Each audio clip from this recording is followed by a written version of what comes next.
Hey, richest you money maniacs. The coronavirus outbreak is affecting the global economy. That's what we're going to talk about in this video. Let's get to it.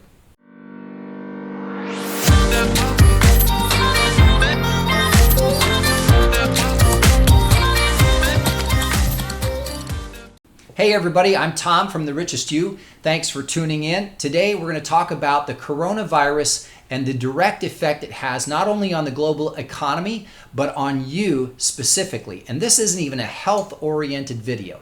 The coronavirus actually came from China, from the folks over there eating bats. Now, normally you'd think that, hey, everybody has a different culture. They eat different things. In some countries, they eat grasshoppers, or some cultures, they eat ants. In some cultures, they eat dogs or cats. And you know what? You don't hear about that. So you think that it came from bats, but it sounds to me very much like a man-made virus. So without getting into conspiracies, it's not really important how it came about. What's more important is how it was handled by the communist regime there in China, and how they tried to suppress it, which of course only made it worse, because instead of actively trying to be transparent and make sure to contain it and actually explain what's happening so other countries could help contain it too, they tried to keep it secret and pretend that it wasn't bad when actually it really was. Now, the interesting thing, though, is the percentages of people who've actually, in the whole world, who've caught it and then actually died from it is exceedingly low. And so really also what we're dealing with here isn't just a virus that no one's ever heard of before, but we're dealing with, and of course, when you've never heard of a virus, or even worse, that the human body has never faced a virus before, there's going to be a serious repercussion for just the human biology. It takes time for human beings to build up the defense against this new invader. And if you don't have a good health or a good immune system to be able to fight it off, then often it turns into a much more serious infection and sometimes death. This happened with all kinds of other challenges we've had in the past, like mad cow disease or SARS or the bird flu. All these different viruses and flus and colds that came along, and people just were already weakened because of bad diet or because of all the drugs that they take already, and they don't actually work on building their immune systems up. So these things come along, and what happens is people start to realize that, oh my gosh, it really is up to me to actually make sure that I keep my constitution, that my health is strong, that my immune system is strong, and that I give my body the resources it needs to fight this. Now, this is not a health video. This is a video about what is the effect of the coronavirus on the global economy. So the effect of this coronavirus on the global economy is that China manufactures such a huge percentage of goods for the rest of the world that the rest of the world now is nervous about whether they're going to actually be able to provide the products that they've promised to their clients. In fact, you have not only factories in China shutting down because of the quarantine and just an effort to try and contain this virus and stop it from wiping out however many people throughout the world, but you also have now factories in Japan who can't finish building cars for buyers in the United States because they can't get the parts from China that they need. In fact, I just met yesterday with the owner of a business who provides disposable cosmetic products, plastic products, and a lot of his manufacturing is done in China. His hope right now is that he has enough inventory to last through until the coronavirus scare is finally, subdued.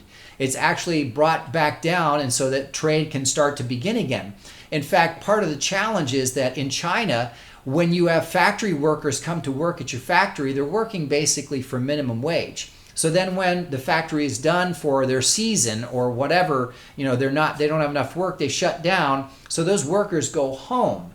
And then, of course, because it's a minimum wage job, often they'll find out about a better job that's in a different province and not even go back to the same factory that they were working for. So they go for that little bit of a raise in a different factory, but they never tell the other factory that they're not coming back. So part of the culture there for manufacturing is that when the Chinese workers come back, they usually have lost half of their workers, so that it takes them a month or 2 or 3 or 4 just to restaff so they can actually start production again. This is part of their culture. It's part of how they operate as a society. Oh, well, 50% of our workers don't even come back, so just, don't anticipate us getting anything to you for the next 3 or 4 months because we have to restaff. Now, add on top of that this whole virus scare, okay? So now you've got factories that have shut down because of this virus, the coronavirus, and the scare that it's presented, and you don't know how long it's going to be before the factories can even reopen. They probably will not even have 50% of their workers. They'll be lucky if they get 1% of their workers back, because nobody's going to want to go back to a factory into an area that was quarantined, right? Think about that for a second. It's going to take way longer. You're going to be searching for manufacturers outside of China, and then your cost is going to jump extraordinarily, which means, of course, that always translates into, if the manufacturing cost goes up, well, then the price of the product is definitely going to go up. And so the consumer is going to have to absorb that change too. So here it is, the coronavirus exacerbating a cultural challenge that China has in terms of the workforce and how they operate and how they think, okay? So on top of the fact that you have the United States imposing tariffs on China because of other political and fiscal responsibilities or challenges that they've encountered. So that's a whole different video. So what does this mean for the global economy? Well, it also means that people are going to be traveling less.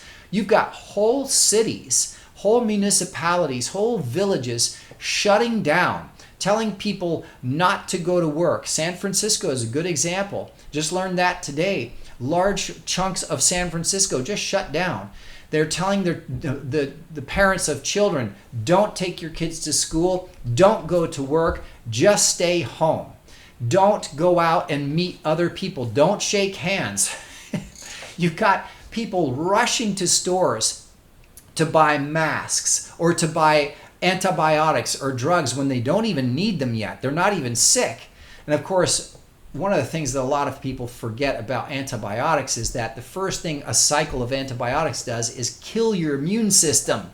It destroys your immune system. That's why you can never quit antibiotic cycle halfway through. You have to finish the entire cycle of taking the antibiotic, because the first part it kills is your immune system. Then it starts to kill the virus or the bacteria that's in your body that's making you sick, or at least you hope so. Because if it's a mutated version of a virus or a bacteria, then the antibiotic won't work. And so now you've killed your immune system and you're completely defenseless, and the antibiotic is not killing the mutated strain of whatever disease it is, and so now you basically die. So this is the danger of number one, not understanding how this stuff actually works for your own body, right? But also, this is why it's so important, or I felt so compelled to create this video. It's not just about your global economy. It's about right in your own home. What's going to happen? You're going to see cities, municipalities, government agencies shut down. You're going to see schools shut down, because what you're dealing with now is mass hysteria. And when mass hysteria occurs, you get spending on things that are emergency oriented. Dried foods, masks, water, bottled water. It's survival things. Human beings go into fight or flight mode, survival of the fittest mode. And the danger there is that the whole idea of culture and civilization and being polite to each other, or even politically correct, goes right out the window. When you deal with mass hysteria, boy, it's me first. My kids are going to be protected, and I'm going to protect my kids. Screw my neighbor. I don't care what happens to them. It's their own fault if they didn't take precautions to be ready. You'll have people hoarding things. You'll have people defending their properties. You'll have people threatening to stay away. I don't know who you are, and I don't know if you're carrying the virus. Now, will it get so far that it becomes the zombie apocalypse?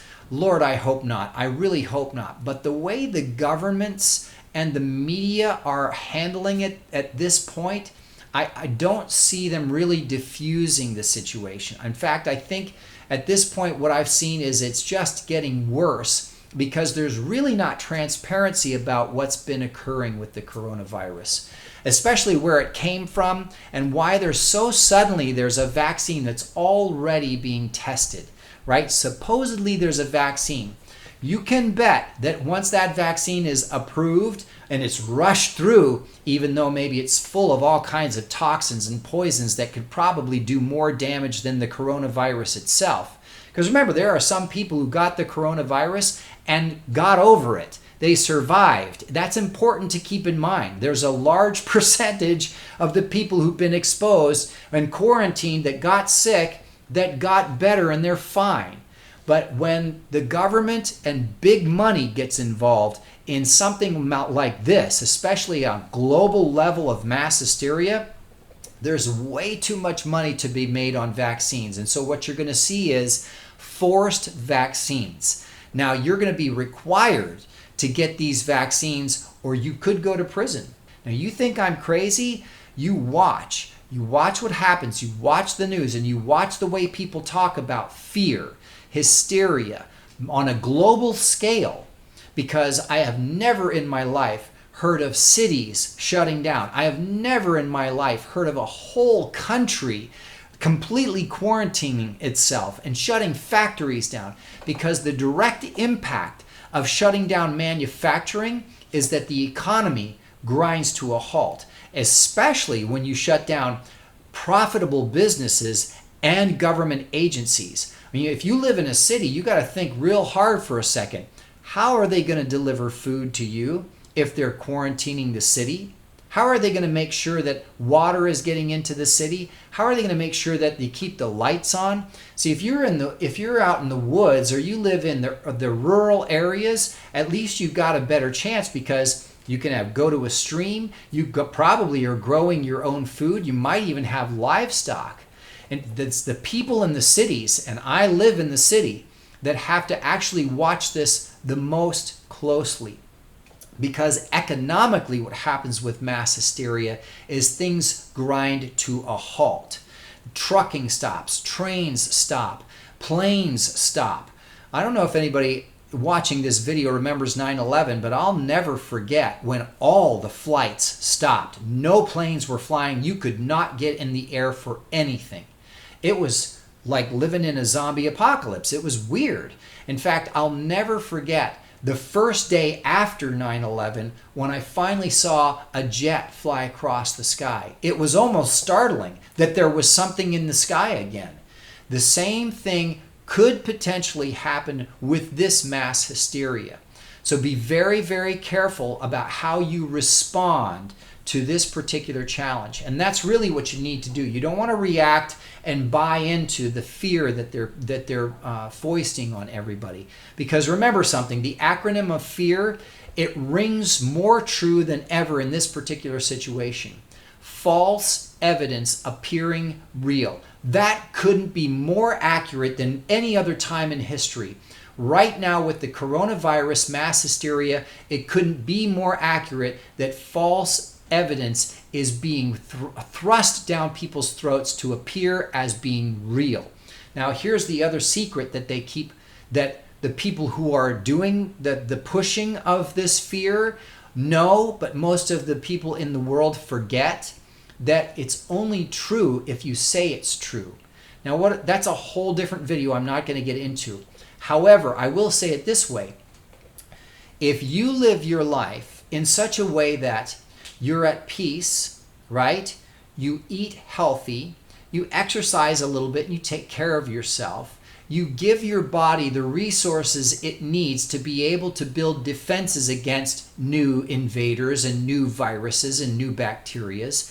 you take some supplements, you eat healthy vegetables, you don't eat GMO, you take in sugars, you don't eat lots of carbs, you don't go to the doctor and fill yourself with drugs and Flonase and Sudafed and all these other, and lots of aspirin and lots of antibiotics. You don't do that, and so that if you do need it, your body actually responds to it positively and uses it for the little bit of time that it needs it. If you live that way, and you provide yourself with the calm that's required in the middle of this kind of mass fear, then your body will not be in survival mode. It'll be in not just recovery mode in case you do get sick, it'll be in growth and strengthening mode. And that's something to remember. So what does it mean for the global economy? It means that the global economy moves on emotion. Somebody won a Nobel Prize on that the markets move, the stock markets move on human emotion. But what they didn't do is take it that next step and explain that actually the world economies and all the different countries' economies move on emotion too. Because if people feel good about the economy, they spend money, and that makes the economy move more. It helps the economy to grow. And then if they feel good about, well, it's continuing to grow, then they make more purchases. They take more lines of credit. They buy another car, or maybe they buy a bigger house. So then the economy grows more. It's when people are afraid and they start to hold on to, and they stop purchasing, and they stop traveling, and they stop going to the movies, and they stop going to restaurants because they're scared of catching the coronavirus, that the economy grinds to a halt, and man, things get tight then. So that's the direct impact that you need to watch for with the coronavirus mass hysteria. I would encourage you not to participate in the mass hysteria, but I would encourage you to look for opportunities because of other people's irrational reactions to it. Now, there are ways that you can protect yourself. There are things that you can do in preparation for this mass hysteria meeting you in whatever city or whatever little town you live in. It's the way you think, and it's the way you prepare yourself and your body and your family. So those are the very, very important elements of being able to not only prepare and withstand a challenge like this, but to actually get through it and grow past it and become stronger because of it. So I'm not going to get into those details for this particular video. Maybe we'll do one in the future if everybody really likes this, and if you make some comments down below or have questions, then I'd be happy to get into more detail about that. But for now, that is the best way, or the most simple way that I can think of to describe the direct impact that the coronavirus has on the global economy, and how that will directly connect to you and your family's life. So I hope you liked this video. Again, if you have questions, put them in the comments down below. Definitely check out the link in the description for our course, The Richest You Mastering Money, because part of that course actually teaches you to think differently about money, and that can be applied to anything else in life that you use as well. Even just how worthy you feel about whether you deserve to feel healthy or whether you deserve to have good abundance or money in your life. Things like that. So definitely check out that link below. And of course, as always, if you found value in this video, please give us a thumbs up. And we would love to have you subscribe to our channel so that you know every time we put up a new video. All right, everybody. Thanks for tuning in. And of course, make sure you keep your health up. I'm absolutely certain that you'll all be just perfectly fine. And hopefully it'll be because of some of the information I shared in this video. We'll talk to you again soon.